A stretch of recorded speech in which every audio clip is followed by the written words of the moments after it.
When I think of that grey Parisian afternoon, the sickly blue light filtering through the high windows, I can taste something metallic in my mouth. It was a Tuesday, the kind of day that makes old stone buildings exude the cold and your breath linger just to remind you you're alive, or at least pretending.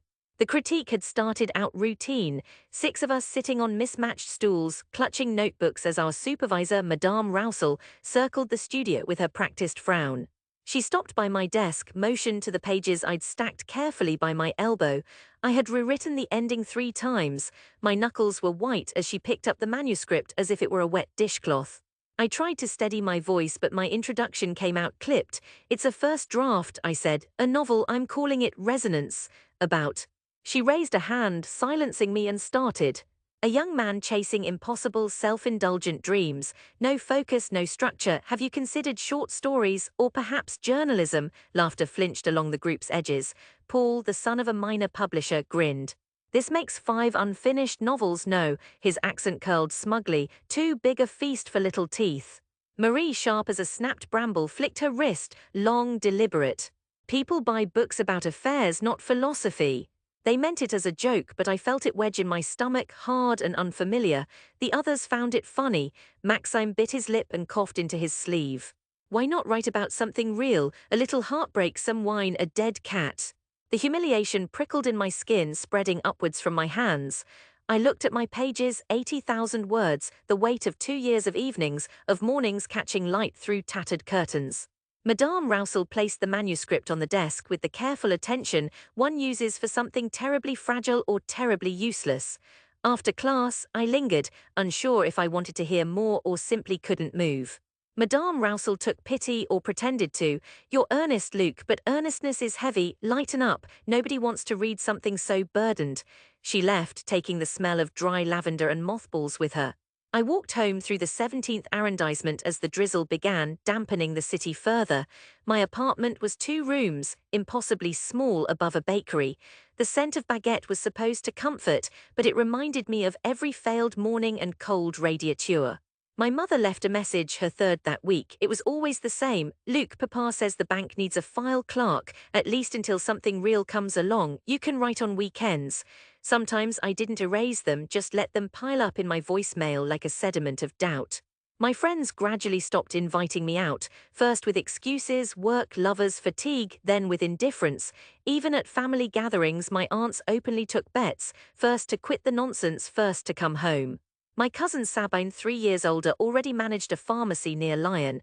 She told me at Christmas, "Nobody reads anymore, Luke, maybe self-publishing, internet romance, something light."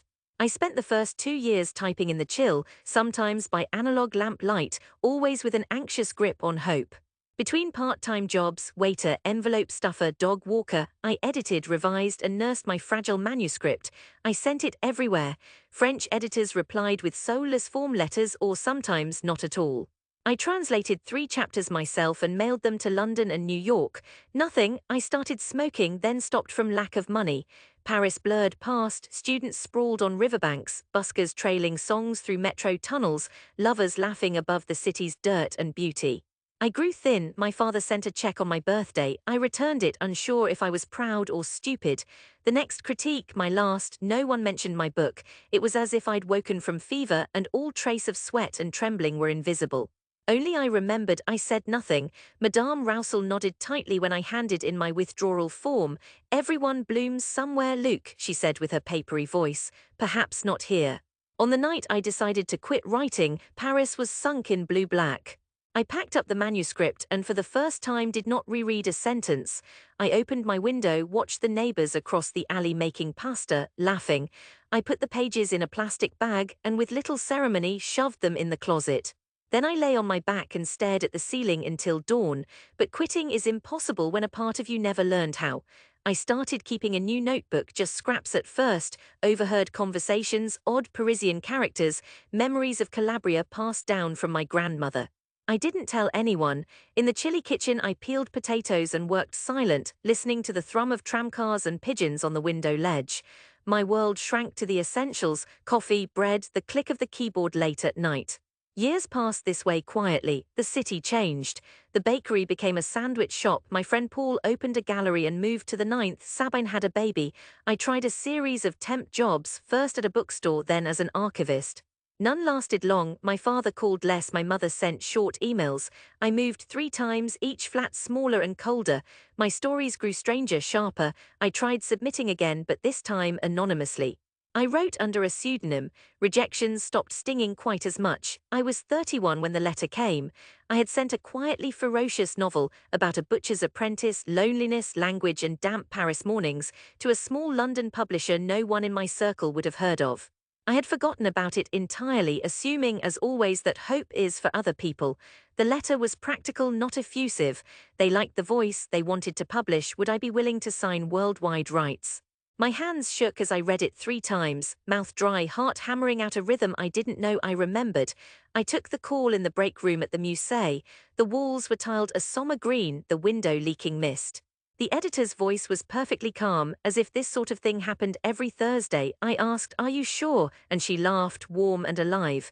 "It's quite singular, Mr. Delorme. We can't wait to see what you do next." Overnight, my life shifted on its axis. There were edits, more letters, tiny advances paid in grudging British pounds. I kept the news from my family at first. I wanted a concrete thing, a book in hand, not the perfume of promise. I met my editor in a bustling tea shop near St. Pancras, my French accent stiff in my mouth. She congratulated me again, called me the Parisian mystic. I blushed, old shame mixing with new pride. Publication day passed so softly I nearly missed it. The book appeared on a few small lists, a blog, one literate review in The Guardian. In France, it was invisible. Abroad, it gathered gentle momentum, book clubs in Dublin, an American student who quoted lines on Instagram. The second novel came more quietly but pressed deeper. The publisher grew more ambitious. Word of mouth found me readers and then critics. An email from Le Monde arrived. Did I have time for an interview? By the time the translation rights to my third book sold in Germany, my name, my real name, began to circulate. My family found out from the municipal librarian who told my mother over the counter, "You know, I'm reading a new novel by a Delorme. Luke, isn't it fascinating?" My mother called me then, her voice as small as when I left home for Paris. "You should have told us." It was only then, the trajectory turning, that I allowed myself to remember the years of cruelty. I thought of all the rooms, the damp Paris apartments, the gallery critiques, the Christmases edged with mild contempt. The feeling was not triumph, but a quiet, violating grief for the time lost. I had been mocked for hoping. Now I still flinched at praise. The real homecoming came a year later, a winter where the Seine foamed at the banks and the city was wrapped in a gnawing, constant cold. My publisher arranged a signing and reading at the library turns, a neighborhood shop familiar to every one of my former classmates, and, I suspected, to the better part of my extended family. At first I tried to bow out, tell them it was too local, too raw, but my editor insisted and I relented, secretly wishing to stitch up old wounds with new thread. The day arrived with a biting wind and slate sky.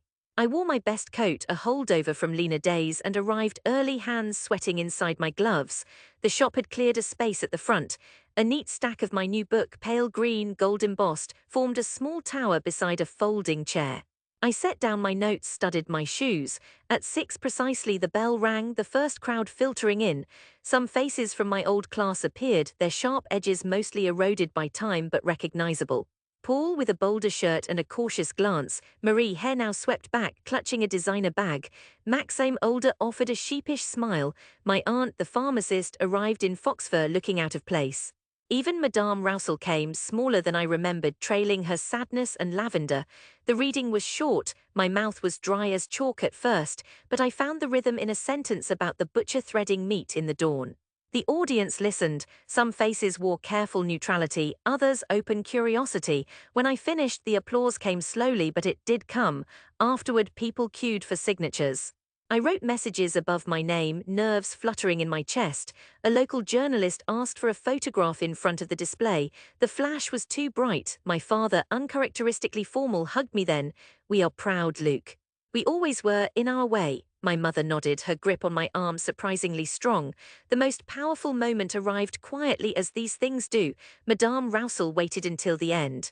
When she reached me, she did not take my hand. Instead, she set a battered, marked-up copy of my first book on the table between us.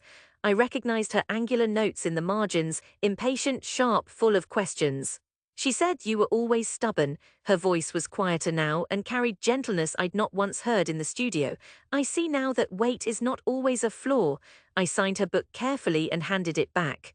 The former classmates clustered together, their laughter brittle. Paul approached, uncertain, his words tumbling. Luke, you did it. I mean, he hesitated, then smiled. Maybe you can give me some tips. We all laughed, tension loosening. For a second, I wanted to gloat, fling words like confetti and carve out space with the weapon of my success. Instead, I just nodded. We were all idiots at 22. I was, most of all. I walked home that night through the brittle Paris dark, past the quiet bakery, the shut-up bookshops, the faint shimmer of holiday lights reflected in puddles. Something in my chest had loosened. I passed my old apartment, looked up at the bare window where I had sat alone with my manuscript. The memory was sharp but no longer wounded. Now my days settle into a gentle rhythm. The thrill is quieter. Success becomes its own burden, but a kinder one. Sometimes, on cold evenings, I hear kids outside shouting dreams at the sky, and I remember how badly words can hurt and how slow the business of mending is.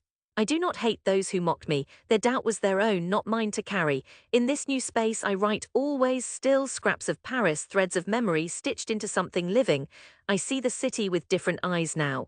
A place both cruel and forgiving, where hope is battered but not extinguished, where a ridiculous dream fed in darkness is sometimes enough to bring you back home.